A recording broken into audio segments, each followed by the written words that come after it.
Weekly और monthly राशिफल के साथ साथ ज्योतिष, वास्तु, मंत्र आदि से जुड़ी वीडियोस रेगुलरली पाने के लिए चैनल को अभी सब्सक्राइब कीजिए और बेल नोटिफिकेशन पे भी क्लिक कीजिए ताकि नई वीडियो की नोटिफिकेशन आपको समय पर मिल जाए।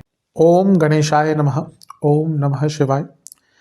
मैं निखिल ज्योतिषाचार्य आप सभी का मेरे चैनल पर पुनः स्वागत करता हूं। आशा करता हूं कि आप सभी स्वस्थ होंगे। महादेव की कृपा आप सभी पर सदैव बनी रहे। वीडियो टॉरस यानी कि वृषभ के लिए बहुत ही ज़्यादा विशेष है, क्योंकि वीडियो एक बहुत ही विशेष टॉपिक पे है और वो है वर्ष 2026 की 12 सकारात्मक भविष्यवाणियाँ। वर्ष 2026 आने को है, हम 2025 के अंत की तरफ जा रहे हैं और हर वर्ष की तरह पिछले मैं आई थिंक जब से चैनल बनाया है तब से शायद हर वर्ष ही मैं इस चीज़ को कर रहा हूँ कि आने वाले वर्ष की कुछ सकारात्मक भविष्यवाणियों पर पहले चर्चा।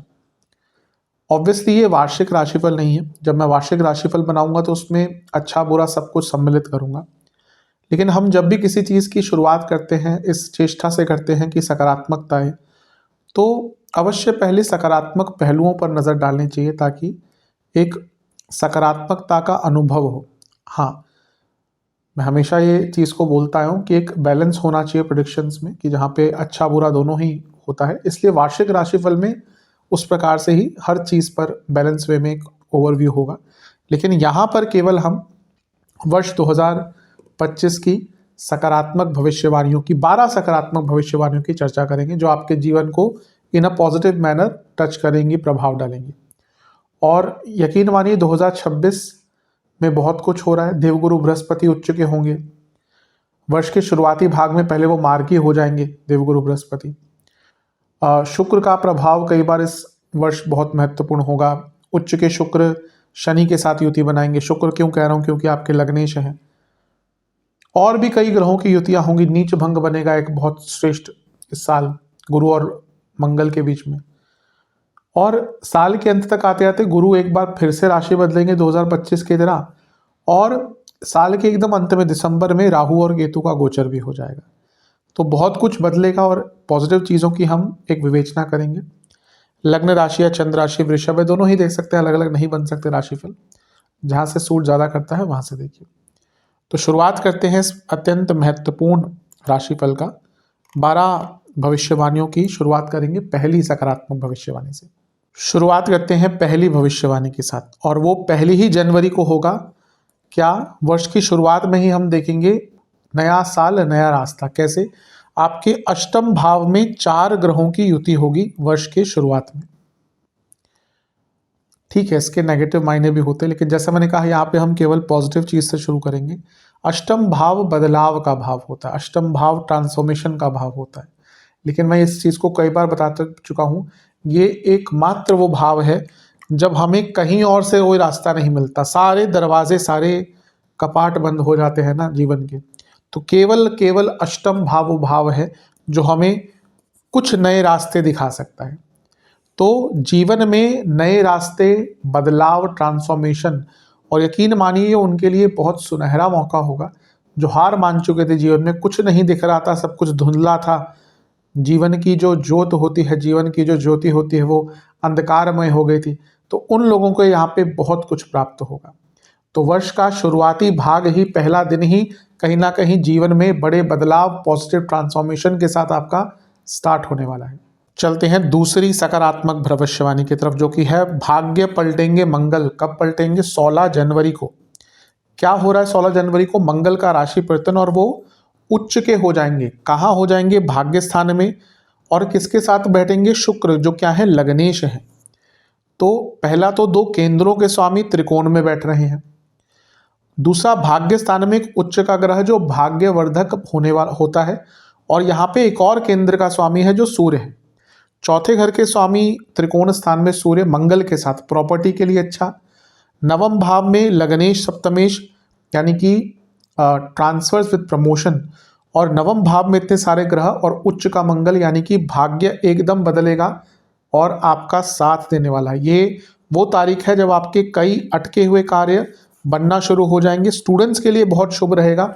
और जैसा मैंने कहा लग्नेश सप्तमेश साथ में है, तो ये विवाह का भी बहुत सुंदर योग आपके लिए बनाकर जाएगा। तो 16 जनवरी की तारीख को भी मत भूलिएगा। चलते हैं तीसरी सकारात्मक भविष्यवाणी की तरफ, जो कि है 2 मार्च 2026 को उच्च के शुक्र ऊंचाई पर ले जाएंगे। शुक्र उच्च के हो जाएंगे 2 मार्च को। ऑब्वियसली सबके लिए इस पर इम्पैक्ट पड़ेगा, इसका इम्पैक्ट पड़ेगा, लेकिन लग्नेश का उच्च का होना, वो भी शुक्र का उच्च का होना, पहला तो भौतिक सुखों में लाभ, एसेट्स की वृद्धि 11वें घर में हो रहे हैं, और यहाँ पे वो अपने योग कारक ग्रह के साथ बैठे हैं। लग्नेश और योग कारक ग्रह साथ में, वो भी लाभ स्थान में, वो भी लग्नेश जहाँ पे उच्च की स्थिति में है, ये तो आपके लिए बहुत सुंदर योग है। दशमेश लग्नेश साथ में लाभ स्थान में, करियर में वृद्धि, प्रमोशन, सैलरी इंक्रीज।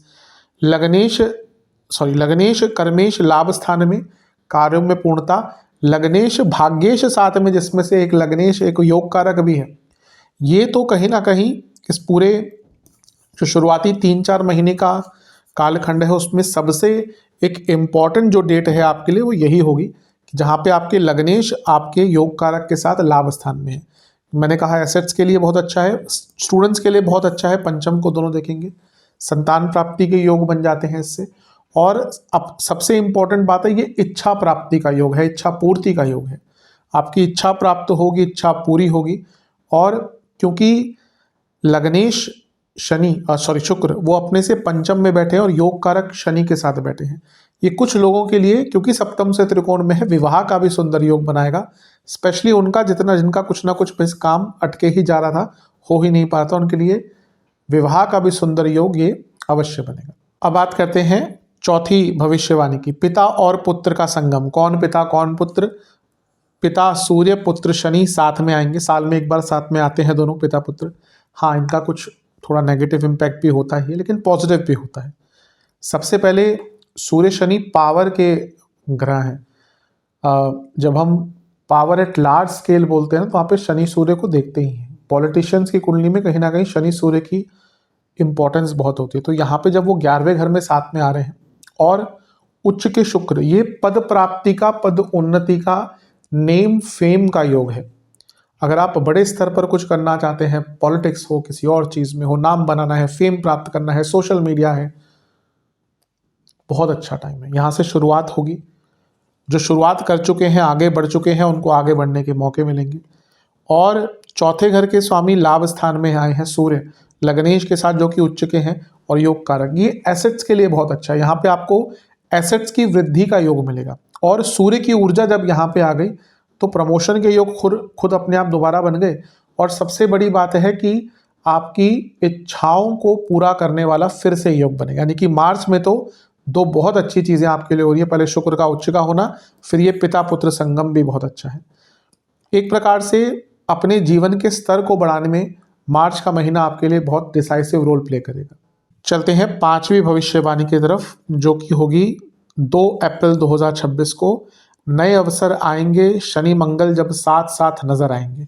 मंगल का गोचर होगा 2 अप्रैल को, और वो आपके मीन में यानी कि 11वें घर में प्रवेश कर जाएंगे। ये अपने आप में बहुत विशेष है। मंगल का आपके लिए 11वें घर में आना ही बहुत अच्छा है। लेकिन यहाँ पर अगर हम देखें तो शनि मंगल साथ में है। पुनः ये विस्फोटक योग मैं इसको हमेशा कहता हूँ, लेकिन इसके पॉजिटिव नेगेटिव दोनों होते हैं। पॉजिटिव्स की चर्चा ज़्यादा करेंगे यहाँ पे, या उसी की चर्चा हम कर रहे हैं।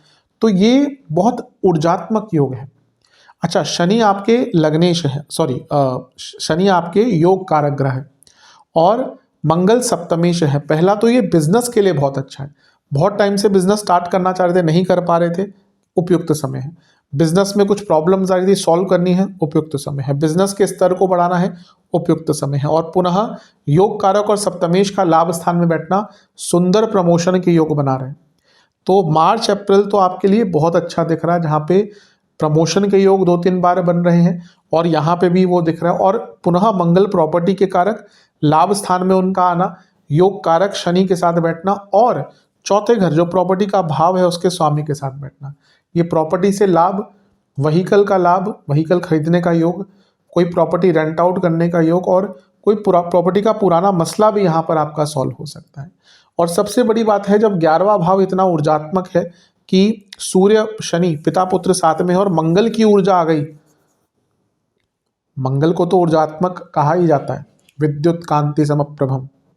तो यहाँ पे ये बहुत ऊर्जात्मक समय रहेगा, यानी कि आपके कई कार्य आप अपनी इच्छा शक्ति, प्राण शक्ति, अपने सोच से पूरा कर देंगे। और ये उपचय भाव है, यानी कि जीवन को एकदम गति मिलेगी।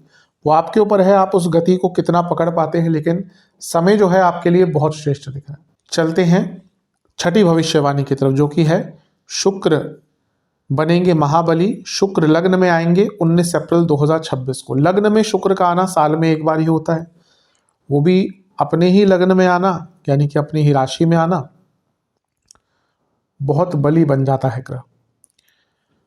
और यहाँ पे वो राजयोग तो बना ही रहे हैं, यहाँ पे वो पंच महापुरुष योग भी बना रहे हैं मालव्य नाम का। तो ये समय भी आपके लिए बहुत अच्छा है। मार्च अप्रैल तो जितने भी योग हमने देखे हैं वृषभ के लिए बहुत श्रेष्ठ दिख रहे हैं। ये वो समय है जब घर में खुशियां आएंगी, घर में किसी का विवाह हो सकता है, घर में लक्ष्मी आती है इस टाइम पे, घर में संपन्नता आती है इस टाइम में, भौतिक खुशियां बढ़ती हैं, लग्जरीज बढ़ती हैं, आप अपने घर वालों के लिए कुछ कर पाते हैं, जीवन में आनंद रूप में आपको उन्नति होती है। और शुक्र का सप्तम को देखना, लग्नेश का सप्तम को देखना भी विवाह का योग बनता है, लेकिन शुक्र का स्वराशि में बैठकर मालव्य महापुरुष योग बनाकर सप्तम भाव को देखना विवाह के बहुत सुंदर योग बना रहा है। अगर आप विवाह करने के इच्छुक हैं, सबसे अच्छा टाइम है। और सबसे महत्वपूर्ण चीज ये है कि ये वो समय है जब आपका बिजनेस बहुत आगे बढ़ सकता है। और सप्तम पर लग्नेश का प्रभाव, यानी कि पदोन्नति और बड़ा नाम बनाने का मौका। तो ये 19 अप्रैल का जो गोचर है ना, ये भी आपके लिए परिपूर्ण है, बहुत शुभ है। सबसे बड़े जो बात तो है कि भौतिक स्तर पर आपके जीवन में बहुत उन्नति यहाँ पर होने वाली है। और लग्नेश का लग्न में आना अपने आप में जीवन में बहुत कुछ अच्छा करने का अवसर देकर जाता है। चलते हैं सातवीं भविष्यवाणी की तरफ, जो कि है उच्च के गुरु भरेंगे नई उमंग। कब होगा ये? 2 जून को होगा। देवगुरु बृहस्पति कर्क में प्रवेश कर जाएंगे, उच्च के हो जाएंगे। नई उमंग क्यों भरेंगे? तीसरे घर में गुरु का आना, तीसरा भाव काम त्रिकोण है, उपचय भाव है, ऊर्जा का भाव है, ऊर्जात्मक भाव है, नई शुरुआतों का भाव है। तो यहाँ पे गुरु का आना अवश्य बहुत ज़्यादा अच्छे रिजल्ट आपको देगा। और देवगुरु बृहस्पति आपके लाभेश भी हैं, तो उनका उच्च का होना यानी कि लाभ ही लाभ प्राप्त करेंगे। और यहाँ से वो आपके अगर हम देखें तो सप्तम भाव पर भी नजर डाल रहे हैं, यानी कि बिजनेस में वृद्धि और पुनः विवाह का योग बनता है। और अष्टमेश का भी उच्च का हो जाना और उनका एक स्वामित्व लाभ स्थान का भी है, यानी कि अचानक से बहुत बड़े धन का लाभ। तीसरे घर के बृहस्पति जीवन के नए रास्ते खोलने वाले होते हैं, तीसरे घर के बृहस्पति नए स्किल्स को सिखाने वाले होते हैं, और तीसरे घर के बृहस्पति जीवन में ऊर्जा, आनंद और उमंग भरने वाले होते हैं। तो ये बृहस्पति भी कहीं ना कहीं 2 जून से जीवन को संवारेंगे ही संवारेंगे। अब चलते हैं 8वीं भविष्यवाणी की तरफ, वो है लाभ 3 गुना। कैसे? नव पंचम योग बनेगा। नव पंचम योग कैसे बन रहा है? गुरु आपके शनि को देख रहे हैं और ये त्रिकोणीय संबंध है, गुरु सप्तम को भी देख रहे हैं, तो ये 3 7 11 का कनेक्शन हुआ। दूसरा, मैं ये हमेशा समझाता आया हूं कि शनि गुरु अगर किसी एक भाव को संयुक्त रूप से प्रभावित करते हैं तो उस भाव को बहुत एक्टिवेट कर देते हैं। तो आपका कौन सा भाव एक्टिवेट हो रहा है? आपका 11वां भाव एक्टिवेट हो रहा है, जहां पे शनि है और गुरु का प्रभाव है, और ये गुरु की ही राशि है। तो ये बहुत शुभ योग है आपके लिए। ये यकीन मानिए नवपंचम योग, 11वें भाव का एक्टिवेशन। सबसे पहली बात तो इच्छाओं की पूर्ति, आपकी इच्छाओं की पूर्ति होगी। आप एसेट्स का भाव है, तो आप बहुत टाइम से कोई घर लेना चाहते थे, नहीं ले पा रहे। व्यक्ति सोचता है आज के टाइम में घर कोई सस्ते नहीं रह गए, स्पेशली मेट्रोपॉलिटन्स में और बड़ी जो सिटीज़ हैं, इतने महंगे महंगे घर है। व्यक्ति सोचता है कि कहाँ पे पैसा लगाएं, और कभी कभी होता है व्यक्ति को 5 6 6 महीने 1 साल लग जाता है घर खरीदने में, क्योंकि जिनकी खून पसीने की कमाई है उनको पता है कि पैसा कैसे कमाए। अभी जिनके पास खुला पैसा है वो तो अलग बात है, जिनके पास या पुश्तैनी दौलत है, जिन्होंने खुद पैसा कमाया है उनको पता होता है कि एक एक पैसे का मूल्य क्या होता है। उनको नहीं पसंद आता कि अपने पैसा किसी ऐसी जगह पे लगाएं।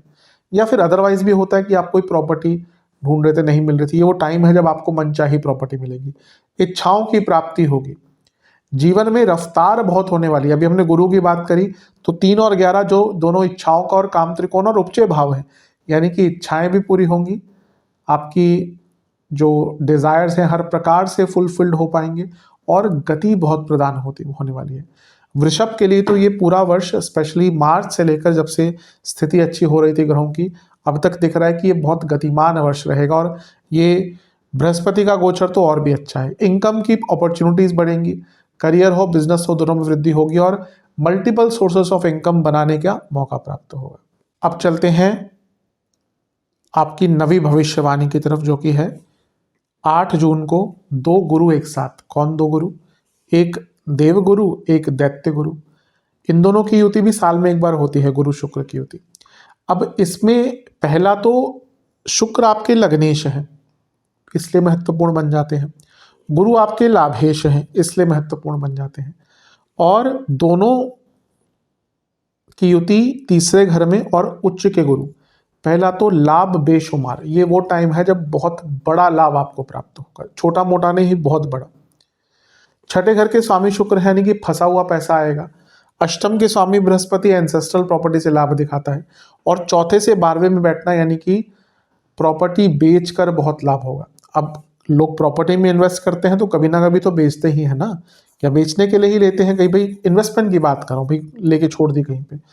तो अब कभी कभी टाइम आता है कि भैया चलो अब अच्छा रेट मिल रहा है, तो ये वो समय है जब आपको अपनी प्रॉपर्टी बेचकर बहुत अच्छा रेट यहाँ पर प्राप्त होगा। तो ये भी आपके लिए बहुत श्रेष्ठ है, बहुत उच्चतम है।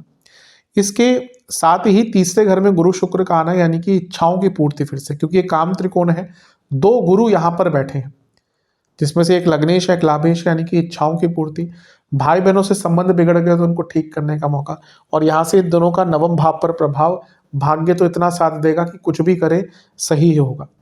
तो ये जो समय है 8 जून का, ये भी आपके लिए बहुत अच्छा है, बहुत लाभकारी है। सबसे बड़ी बात तीसरा भाव स्किल्स का होता है, तो यहाँ पे दोनों गुरुओं का आना, यानी कि आपको जीवन में कुछ ऐसा सीखने का मौका मिलेगा जो आपकी स्किल्स को एनहेंस कर देगा। तो बहुत शुभ है आपके लिए। चलते हैं 10वीं भविष्यवाणी की तरफ, जो कि है नीच भंग करेगा कमाल। कब करेगा कमाल? ये 18 सितंबर को। गुरु तो उच्च के थे, नीच के मंगल उनको ज्वाइन करेंगे और ये प्रॉपर नीच भंग बन रहा है, प्रॉपर नीच भंग। यही होता है एक्चुअल नीच भंग, की नीच का ग्रह हो साथ में उच्च का ग्रह हो, आमने सामने बैठे हो, स्वग्रही हो। जो बाकी सारे डिस्पोजिटर वाली जो थ्योरीज होती है ना, वो इतनी काम नहीं करती। ये प्रॉपर नीच भंग है। और तीसरे घर में नीच भंग तो बहुत अच्छा होता है। यहाँ पे अगर देखें तो मंगल 12वें घर के स्वामी है और गुरु 8वें घर के स्वामी। ये नीच भंग अचानक से जीवन में नए रास्ते खोल देगा। आप यकीन मानिए, आपको इतनी अपॉर्चुनिटीज प्राप्त होंगी जितना आप खुद सोच नहीं रहे थे। मंगल सप्तमेश है, नीच भंग में आना, यानी कि अगर आपका विवाह नहीं हो रहा था तो विवाह के लिए बहुत अच्छा योग है। और अगर बिजनेस में कुछ काम आपके अटक रहे थे तो वो पूर्ण होंगे। और 2 काम त्रिकोण के स्वामी मंगल बृहस्पति काम त्रिकोण में, ये वो टाइम है जब बहुत पुरानी से पुरानी इच्छा जो आपकी पूरी नहीं हो पा रही थी, वो इच्छा भी यहाँ पर संपूर्ण और पूर्ण होगी। तो ये समय आपके लिए बहुत श्रेष्ठ दिख रहा है, इसका लाभ उठाइएगा। मंगल का चौथे से 12वें में आना भी अपने आप में प्रॉपर्टी बेचने के लिए बहुत श्रेष्ठ होता है। तो प्रॉपर्टी बेचना चाहते थे उसके लिए भी अच्छा योग है। और सबसे बड़ी बात है, इतना साहस रहेगा, इतनी हिम्मत रहेगी अपने अंदर कि अपनी चुनौतियों को बहुत आराम से परिपूर्ण कर लेंगे, पूर्ण कर लेंगे, संपूर्ण कर लेंगे। तो ये जो नीच भंग बन रहा है ना तीसरे घर में, ये आपके लिए बहुत अच्छा है, बहुत श्रेष्ठ है। कुछ ऐसा सीख पाएंगे कि जीवन भर उसका फिर फायदा बैठ कर खाएंगे। चलते हैं 11वीं भविष्यवाणी की तरफ, जो कि है गुरु बदलेंगे अपनी चाल। 2025 की तरह 2026 में भी गुरु कुछ समय के लिए आगे आ जाएंगे। 31 अक्टूबर को यहीं आएंगे और फिर 2026 का अंत तक, मतलब कि 2027 के स्टार्ट में आएंगे। तो अब जो 2026 बचेगा इसके बाद, वो चौथे घर में ही रहेंगे। सबसे बड़ी बात तो वो केतु के साथ हैं। गुरु केतु युति कभी कभी जटिल से जटिल समस्याओं को सॉल्व करने के लिए बहुत अच्छी होती है। तो अष्टमेश गुरु केतु के साथ, यानी कि पैतृक संपत्ति का बहुत पुराना मामला सॉल्व हो सकता है। लाभेश गुरु केतु के साथ कोई पेमेंट फंसी हुई थी बहुत पुरानी, वो वापस आ सकती है। और इन दोनों का 10वें घर को देखना, जिसमें से गुरु लग्न 10वें से अष्टम और 10वें से धन के स्वामी हैं। केतु गुरु के साथ, यानी कि ब्रेक और चेंज। अगर आप बहुत टाइम से जॉब चेंज करने का प्रयत्न कर रहे थे, ये सबसे अच्छा टाइम है। और सबसे बड़ी बात, मोक्ष त्रिकोण में गुरु का आना और केतु के साथ बैठना और 8वें 12वें को कनेक्ट करना, क्योंकि दोनों के ही पंचम नवम दृष्टियां होती हैं, यानी कि अध्यात्म में बहुत तेज रुचि बढ़ना। तो ये गुरु केतु की युति भी आपके लिए बहुत अच्छी है। घर में भी अगर कोई फैमिली मैटर चल रहा था ना, उसको सॉल्व करने के लिए बहुत अच्छा टाइम है। चलते हैं आखिरी भविष्यवाणी यानी कि 12वीं भविष्यवाणी की तरफ, जो कि है राहु केतु का गोचर होगा। इसमें हम राहु पर ही नजर डालेंगे क्योंकि वो भाग्य पलटने वाला योग बना रहे हैं। भाग्य स्थान में आ रहे हैं राहु 18 वर्ष के बाद आएंगे, मतलब कि अभी तो बहुत दूर की बात है, लेकिन 2026 5 दिसंबर को आपके भाग्य स्थान में आएंगे। और राहु वृद्धि के कारक होते हैं और केंद्र त्रिकोण में अगर आते हैं तो राजयोग बनाते हैं। तो इसलिए राहु का भाग्य स्थान में ना, केतु फिर भी कुछ कुछ जगहों पर नेगेटिव इम्पैक्ट दे सकते हैं। राजयोग वाली जो कंडीशन है ना, वो केतु पे बहुत फ्रीली अप्लाई नहीं हो सकती, लेकिन राहु तो कहीं ना कहीं केंद्र त्रिकोण में बहुत स्ट्रॉन्ग राजयोग बनाते हैं। तो उनका भाग्य स्थान में आना राजयोग देगा और भाग्य की वृद्धि कराएगा, यानी कि आपका भाग्य बहुत साथ देने वाला है। और यहाँ से राहु क्योंकि आपके लग्न को भी देखेंगे तो भाग्य तो का साथ मिलेगा ही, और ये पूरे जीवन को एक्सपैंड करने का टाइम है। आपका लाइफस्टाइल, आपका धन, आपका सौभाग्य, हर चीज़ बढ़ेगी। तो वर्ष का अंत जाते जाते आपको बहुत बड़ा एक लाभ देकर जाएगा। तो ये थी 12 भविष्यवाणियाँ। फिर से दोहराऊंगा कि ये वर्षफल वार्षिक राशिफल नहीं है, क्योंकि उसमें मैं बहुत चीज़ें इंक्लूड करता हूँ जो उन्होंने देखा होगा, और काफ़ी विस्तृत हो जाता है क्योंकि पूरे वर्ष की महत्वपूर्ण चीज़ों के बारे में बात करनी होती है। लेकिन यहाँ पे केवल एक सकारात्मक पॉइंट ऑफ व्यू के लिए इस राशिफल को मैंने बनाया है। तो आशा करता हूँ वीडियो काम आएगा। चैनल पर नए हैं सब्सक्राइब कीजिए, वीडियो को लाइक कीजिए। मिलता हूँ अगली वीडियो में, तब तक के लिए ओम नमः शिवाय।